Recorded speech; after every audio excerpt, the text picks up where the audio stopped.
And with that, I am really pleased to hand it over to Philippe Largent, State Director of AARP Illinois, who will be kicking us off today and also serving as moderator for our session. Philippe. Good morning, everyone. I see a lot of familiar faces, and it's great to see folks, and some of you I haven't seen in a while, and well, through the magic of technology, we were able to spend a little time together this morning. So welcome. Thank you, Bonnie, and thank you, ASA, for the opportunity to moderate this session. I look forward to getting into it, and we have an exciting panel. So let's get started. Okay. As you know, my name is Philippe Largent. I'm the State Director for AARP Illinois. I've done that job for nearly 2 years. Just a little background on me. Prior to joining AARP, I operated a small consulting firm focused on Medicaid and Medicaid managed care, trade association, and nonprofit issues coming before state government. Prior to consulting, I served as Vice President for Government Affairs for the Illinois Primary Healthcare Association, Illinois' sole trade association representing federally qualified health centers. And if you don't know what a federally qualified health center is, they are terrific organizations and frankly have a role to play in all of the issues that we're going to engage on this morning. So it's great to be here. Thank you for attending. Across the country, states and localities are recognizing the need to make strategic changes and conduct cross-sector planning to ensure the needs of older adults, people with disabilities, and family caregivers are met over the coming years and decades. Many states are establishing multi-sector plans on aging, 10-year blueprints that guide restructuring of state and local policy and programs while intentionally engaging the public, private, and independent sectors and modernizing and, as needed, creating system-based solutions that touch major areas of people's experience as we age. For example, health, human services, housing, transportation, consumer affairs, employment, and income security. The forward-looking and cross-sector approaches taken in these efforts should help move the needle on enabling all Illinoisans to age safely in their community of choice.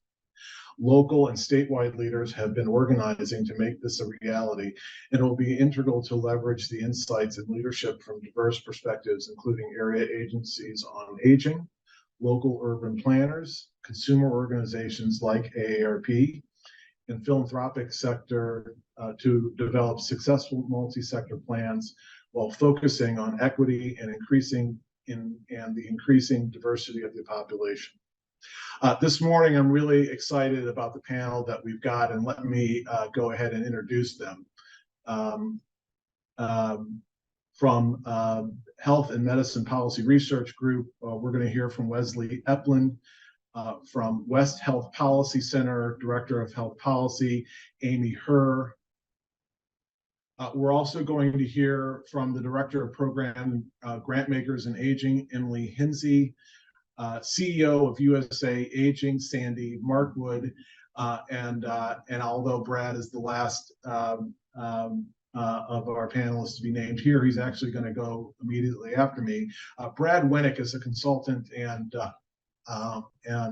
is doing some work with the Metropolitan Mayor's Caucus, and he's going to present this morning as well. It's a great panel, so thank you for attending this morning. Before we get started with the panel, I've been given an opportunity to talk a little bit about AARP and our work, and we're going to make an announcement this morning that I'm really, really excited about. Thank you for bearing with me for just a few minutes. Just first, a little bit about our team. AARP Illinois has 2 offices, one in Chicago, one in Springfield. We have a full-time 16 staff member team and hundreds of volunteers, which we're really lucky to have. Our volunteers are the backbone of both our advocacy and our community engagement work. We work on advocacy issues like healthcare, including long-term care and caregiving, financial security, livable communities, consumer protections, utilities, digital equity, and much, much more.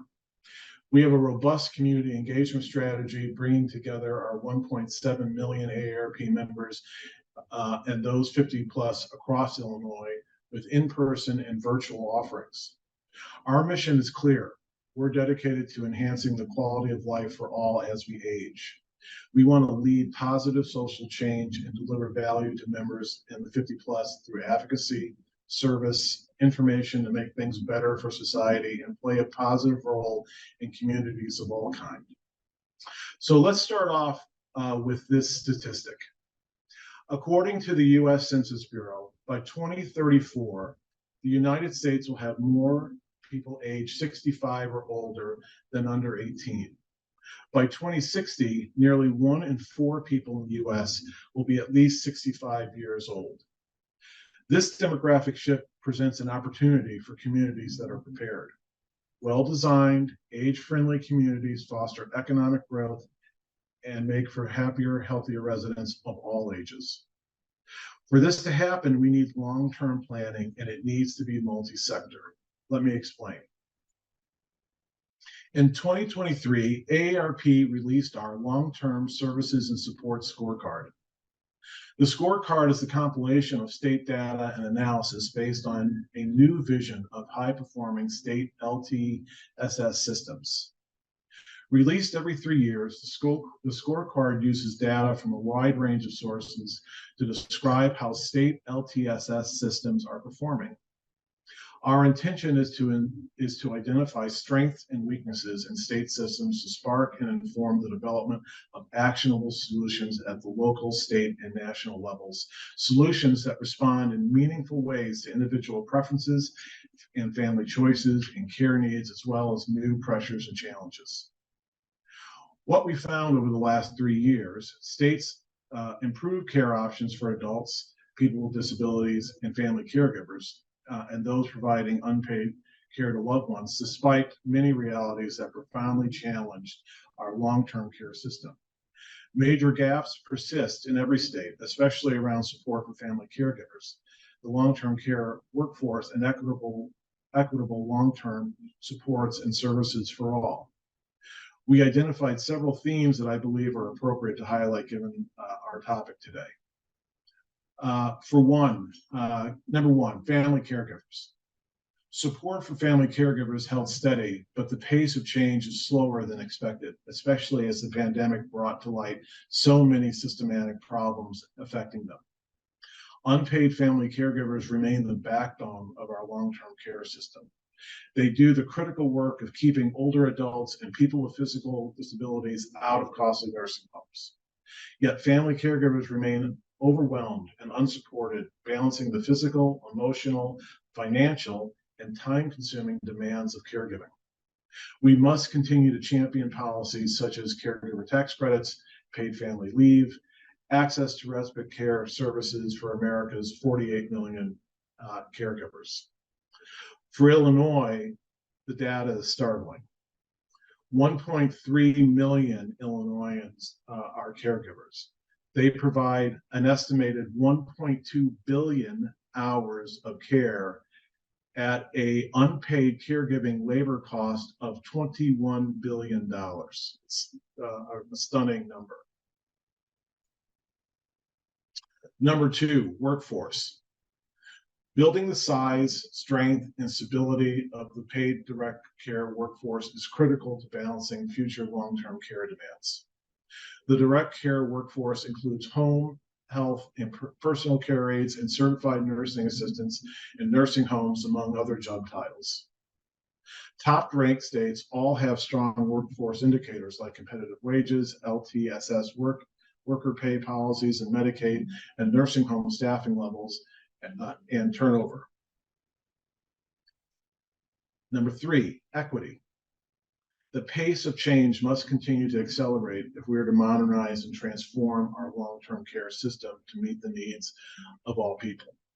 There is an urgent need for better state data to fully understand where disparities exist and how each state serves its diverse communities. Number 4, COVID-19. The pandemic placed new pressures on states to help people receive their care at home. The cost of home care increased while the availability and equity of direct care workers suffered. COVID-19 tested the long-term care system, and unfortunately, it failed. Number 5, multi-sector. Building multi-sector plans for aging, coalitions, and age-friendly health systems, and consider the wider needs to allow individuals to live independently in their homes and communities, such as having affordable, accessible housing, transportation, improved community design, and comprehensive emergency preparedness plans. AARP wants to do more, and so we're embarking on a new campaign. And I'm excited that you're going to hear about the new campaign this morning that we're calling Pathways to Care.